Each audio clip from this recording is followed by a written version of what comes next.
G'day guys, Mr. Bennett here. This is the second video on the bridge question.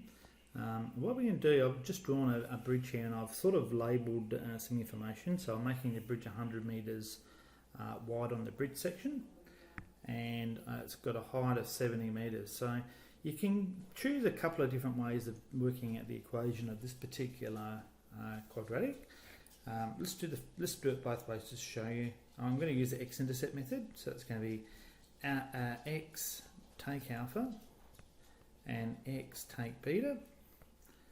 Alright, and they're my x-intercepts, so I'm just going to put that in there. In this case here we're going to use, it doesn't matter which point we use, we could say use 0, 0 as the easiest point, so that's going to be x take 0, so that's going to be simply x, and then that's going to be x take 100.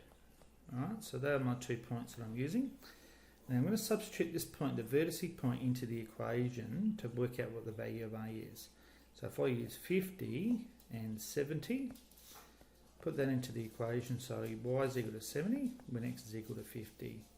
So it's going to be 50 times by 50 take 100. So that will give me an equation which will be simply 70 on the side over here is equal to A 50 times by negative 50, so that's going to give me 2,500 negative A, and that's equal to 70, so therefore A is going to be equal to 70 over negative 2,500, and we can cancel a 0 there. Alright, so therefore we can say A is equal to minus 7 over 250. Okay, now if you could simplify that a little bit further, you can go for it if you want to. So if I use that as my A value, then my equation is y is equal to simply minus 7 over 250, and then it's simply x, and then it's x take 100. That's my equation. Now you can fall that out if you want to, and put that into an equation. Right, so that will give me equation which is minus 7 x squared over 250, and I have to times that to the second term. Now the 100 is, so it's going to be 700 over 250 x, so it's going to be minus 700 x over 250, which you can cancel down. I'm not going to do that for this particular case. So that's one way of doing the equation. The second way is to use the vertice point. So then you're going to have y is equal to x take h squared plus k. So that's for when you have a vertice point hk. So in this case, it's going to be y is equal to a x take 50, that's x coordinate of that, squared, plus the k, which is 70. Now I can pick any point, so let's put the 100 in there, 100 and 0, substitute that into the equation. So it's going to be 0 is equal to a 100 take 50 squared plus 70. So I'm going to bring the 70 across, and that becomes minus 70 equals a times by 50 squared. So that's going to give you 2,500 a minus 70. Can you quite clearly see that A is equal to minus 7 over 250? So it doesn't matter which way you do it. And then my general equation becomes minus 7 over 250. And then it'll become simply x take 50 squared plus 70. Alright, so that's the other equation you can get. So you've got two forms of that equation that you could actually have. That form there, that form there. You put it into your graphics calculator or into a graphing program. Could use Excel, and that will give you the same curve. Alright, so you can use both methods. You can show off that you can do both methods, and that will help you understand about, show that you actually understand about what's going on.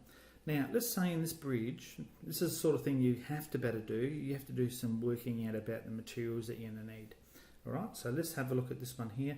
If you actually put these, had some pylons coming down, and let's say they had to be 10 metres apart. Alright, we're just making this up. I've given you some instructions for your bridge. right? So if they're going to be 10 metres apart, so you're going to have 10, 20, 30, 40, 50 and so on. How many of these pylons are you going to have? Well, you can count them up. I think you're going to have one less than, so 60, 70, 80, 90. You don't have one at 100, you don't have one at 0. So you've got 1, 2, 3, 4, 5, 6, 7, 8, 9 of those.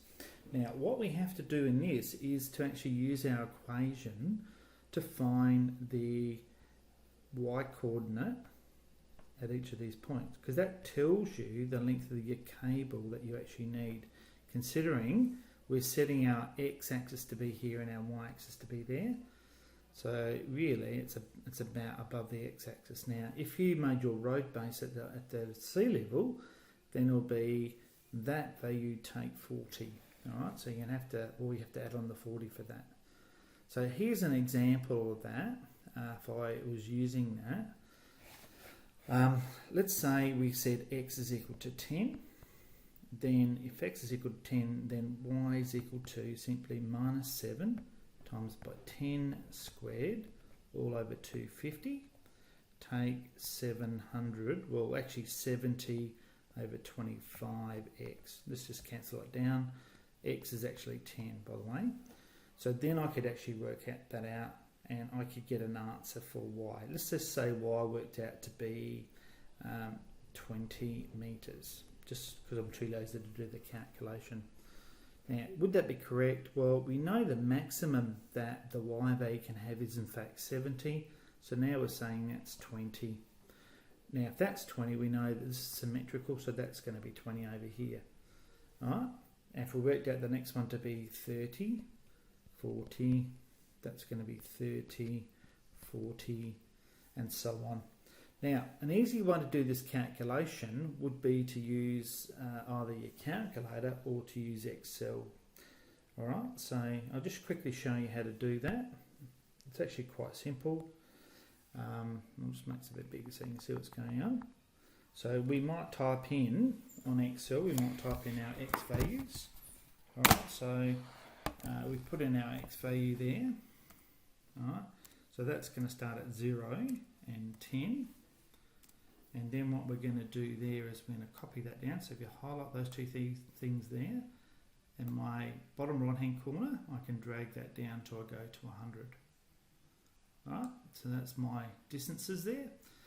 Now my equation for my y value is in fact going to be equal to my x coordinate. So in this particular case, remember what it was? It was minus 7 divided by 250. Then I had to times that by my x value. And then I had to times that by simply, what was it? Actually, I'll go back to the equation. I've got a bad memory, I think. Oh, so it's minus 7x. I'll just use the top equation here, x, and then x take 100, just because I've already started doing it in Excel. So now I can go, that's going to be simply A2. A2 is our x value, take 100. Alright.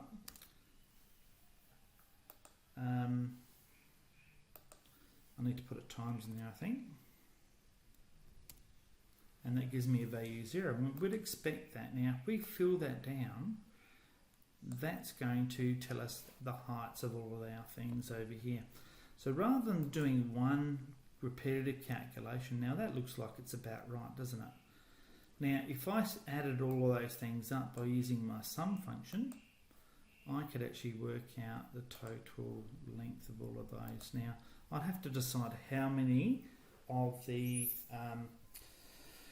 how many cables will be supporting each point. That would be important. Now, the other thing I'm going to do from here is I'm going to insert a scatter graph from here, right?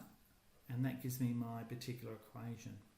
Now, if I go into my format, design, quick layouts, I can do that, and then I can actually label my thing. Don't really need the series in there. Now the other thing that's really good about this is I can click on those points there, see they get highlighted, and right click on there, I can add a trend line. And I can display my R squared value, which is my correlation, and I can also put the polynomial because it's going to be degree 2, and I'm happy with that, so just go enter, just close that, and that gives me my equation in the form of ax squared plus bx plus c. That's a perfect correlation is what we're expecting here. Now I can also format my, like this is here, I can format my particular chart style and all that sort of stuff, format the trend line. Yeah, I can change the line itself.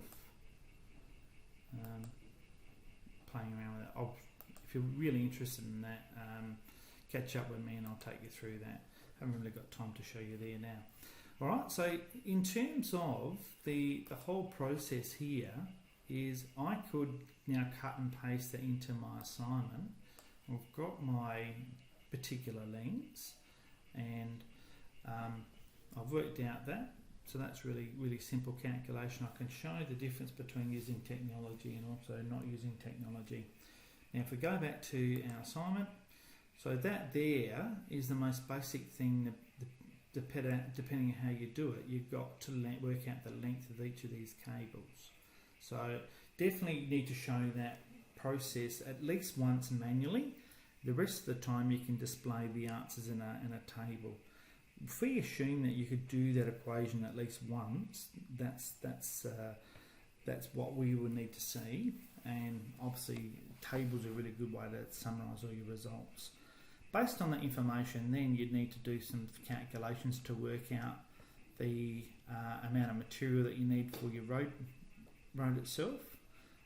We need to work out how long these pylons were going into the ground and above the ocean.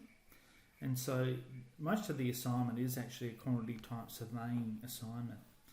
Now you need to be creative here with your bridge design. Keeping in mind, what did we talk about? We talked about having it to be a tourist attraction, so it needs to be quite accurate. Needs to be along the dimensions that are sort of specified in the assignment sheet. Essentially though, the key things is to work out the equation of the bridge and then working the equations out for the length of those things. And I highly recommend you using Excel, something like that, and then I can compare my equation with what I actually found manually. Right? That's a really useful type of assignment thing to do. Alright, so good luck with this. Remembering all that I've talked about is only just the starting point. If you want to go off and expand that, that's what this assignment allows you to do.